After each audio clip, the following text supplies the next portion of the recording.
Hello and welcome to the UK's only daily climate news show, where we track the changes happening to our world right now and challenge those coming up with the solutions. People are being urged to prepare for floods over the coming months, as the UK is predicted to be in line for more rainfall than usual this winter. According to the Met Office, there is an above-average chance of wetter conditions, with flooding most likely in January and February next year. The Environment Agency has urged people to check their flood risk online and sign up for flood warnings.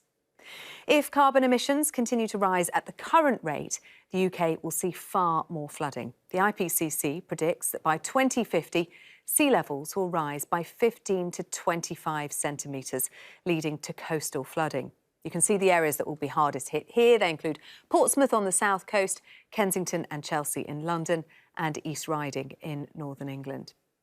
And as rainfall is predicted to increase, homes on floodplains are also at higher risk of flooding.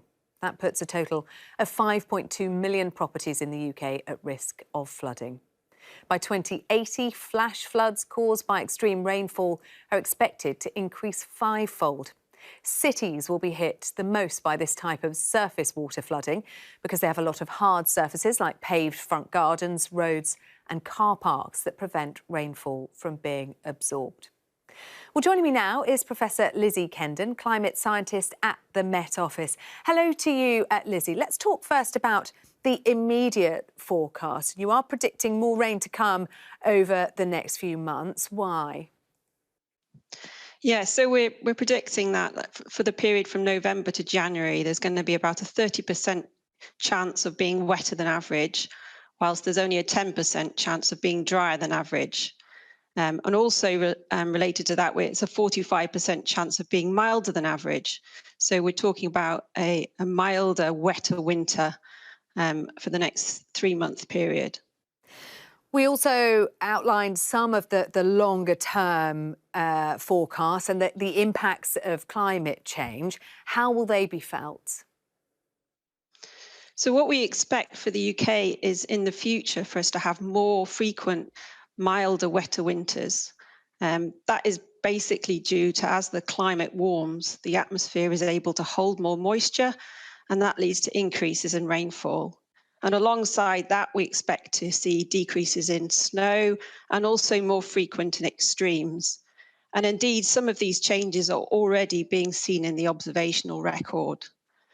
So, for example, 5 of the wettest years, of 5 of the 10 wettest years on record have happened since 2000. So that's for records going back to the 1860s. So this is not something that we'd expect to happen by chance. So there is evidence that the climate is already changing here in the UK. What do we need to do then with that information in order to prepare for what's to come?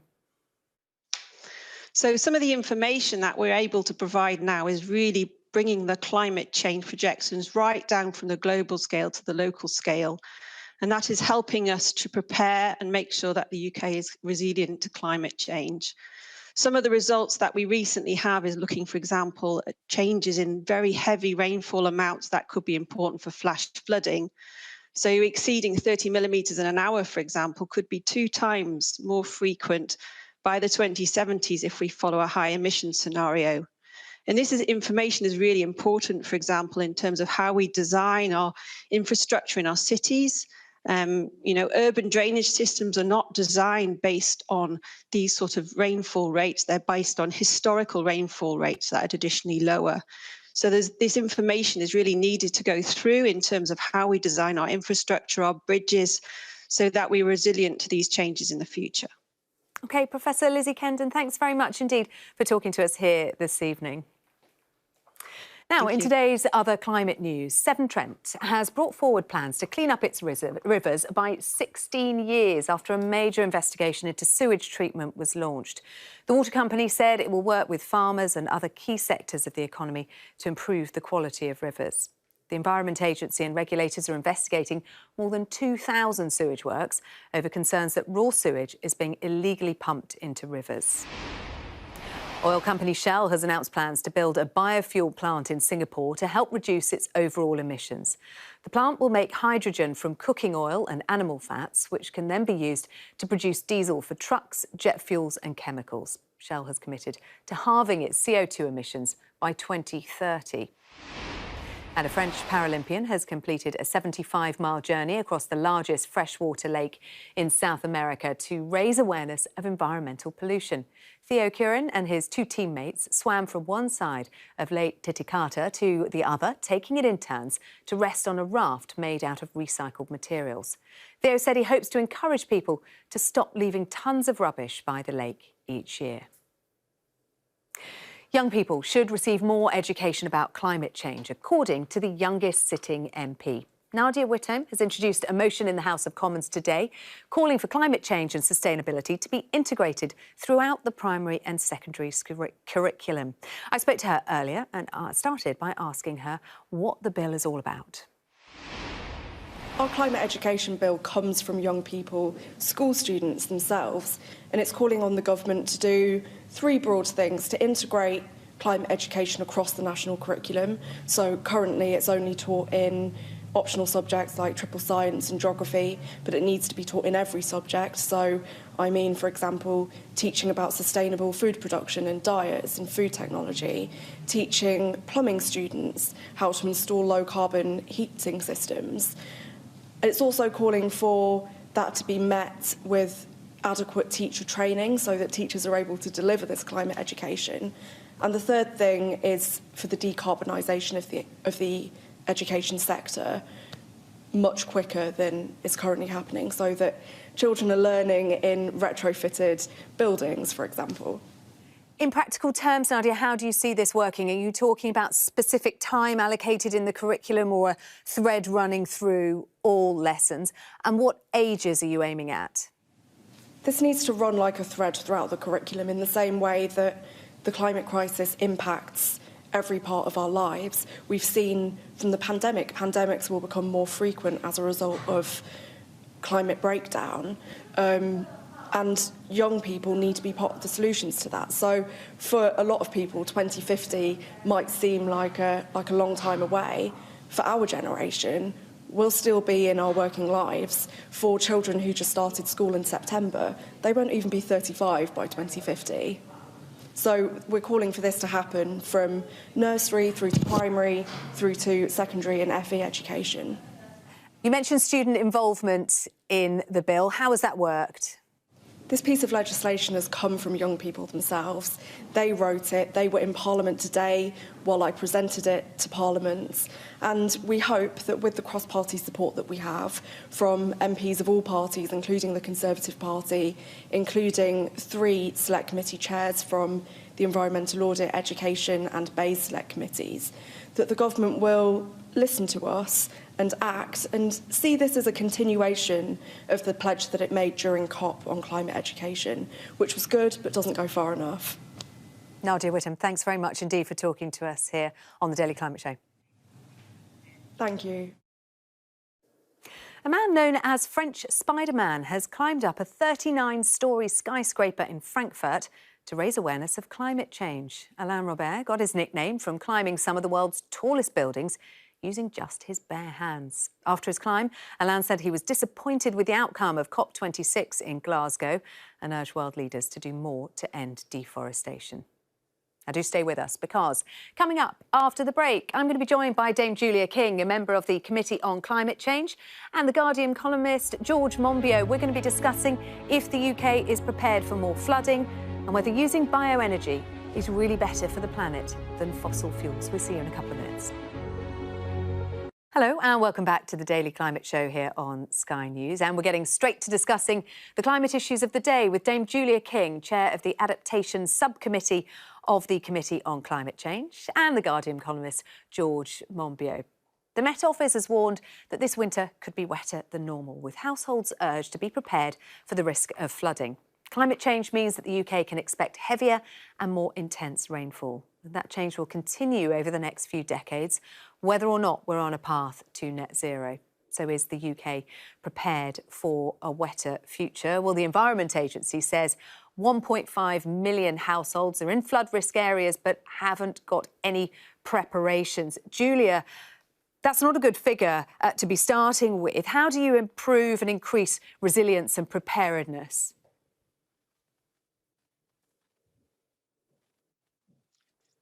Gosh.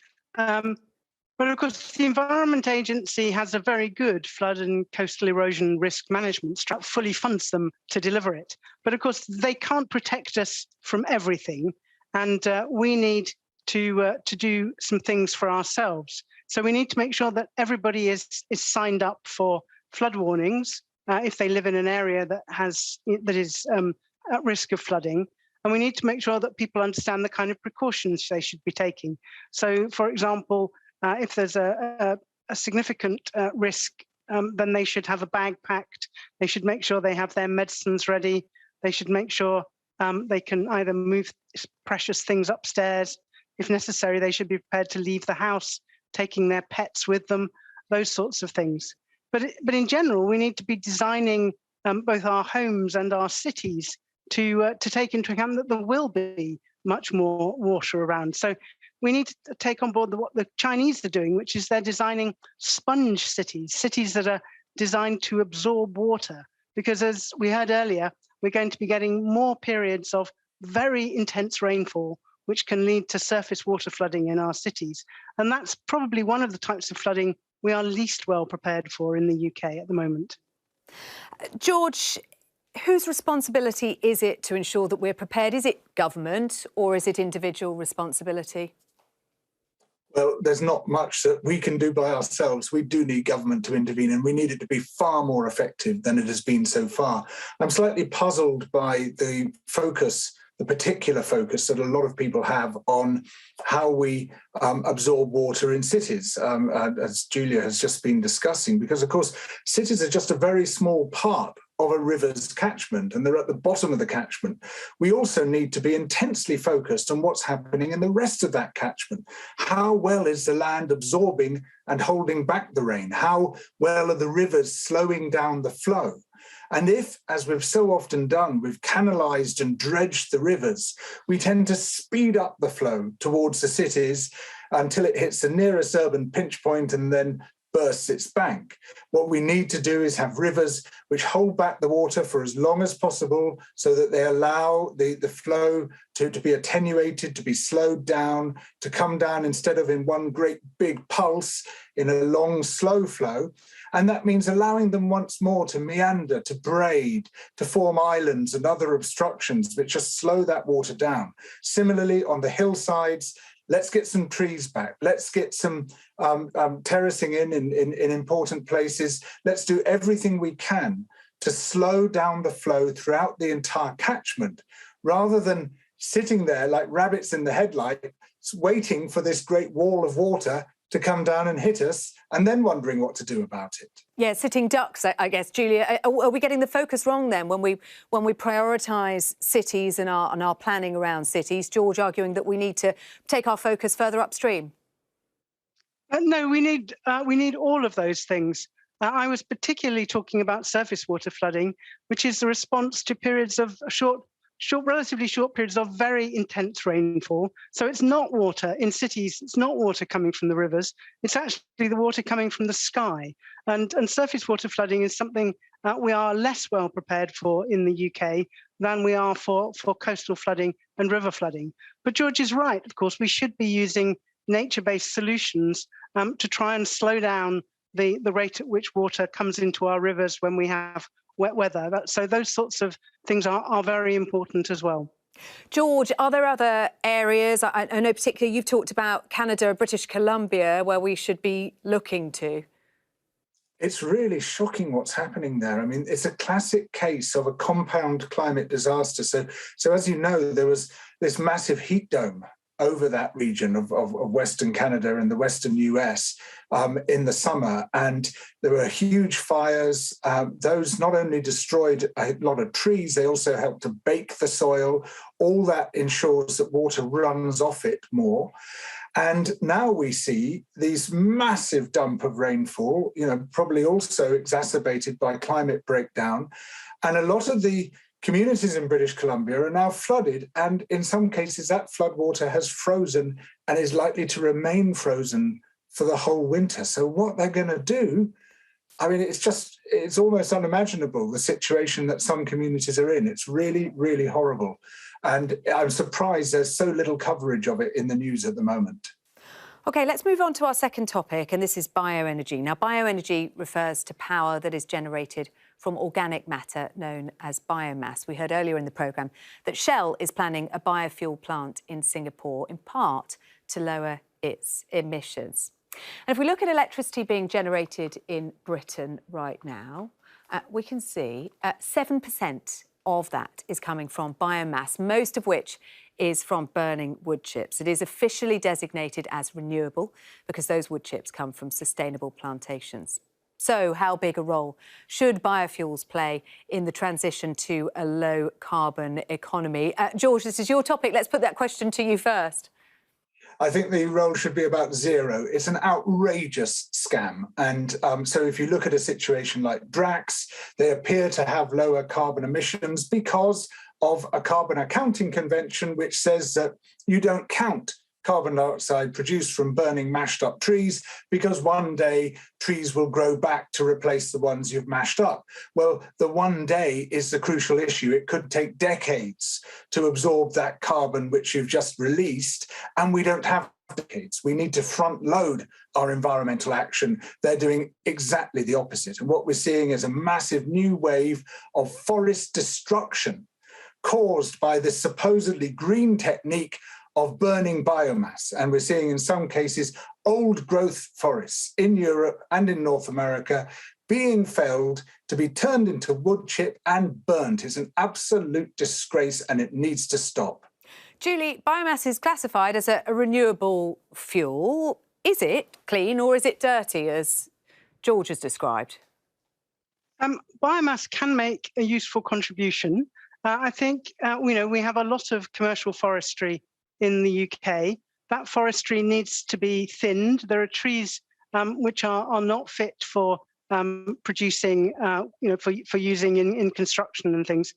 Those thinnings can be used usefully for biomass. And indeed, if we can use appropriately produced biomass, and I agree with George, it's really critical that we ensure it is appropriately produced. If we can use that in the future with carbon capture and storage, that can play a small but significant role in giving us negative emissions and helping us get to net zero. But I agree with him, it does have to be extremely carefully managed. George, it's better than fossil fuels, isn't it? No, it isn't. Forestry thinnings and waste are always used as a Trojan horse to enable much bigger operations to go ahead. We're sold the idea on the basis that it'll be waste products used. Invariably, we end up with fresh material being used, entire forest areas being cut down and fed into these burners. It's really disgraceful. And the whole idea of bioenergy with carbon capture and storage, it is unicorn poo. It's a total pipe dream. And honestly, we should just drop this nonsense and get on with a genuinely clean energy revolution based on renewables and I think also fourth generation nuclear. 10 seconds to get a final answer from you then, Julia. Well, appropriately used sustainable biomass forms part of the Climate Change Committee's pathway to net zero. Thank you very much. Very succinct. Julia King, George Monbiot, thanks very much indeed for joining us here on the Daily Climate Show this evening. That is everything from us for today. I'll be back tomorrow, and on the show I'll be joined by Dr. Cece Hu from the University of Oxford's Environmental Change Institute, and also Richard Black, Senior Associate at the Energy and Climate Intelligence Unit. But do stay tuned, because coming up next on Sky News Tonight, new advice from the government in Northern Ireland amid growing concern over the rise in COVID cases. Thanks very much for watching us. We will see you again here tomorrow on the Daily Climate Show.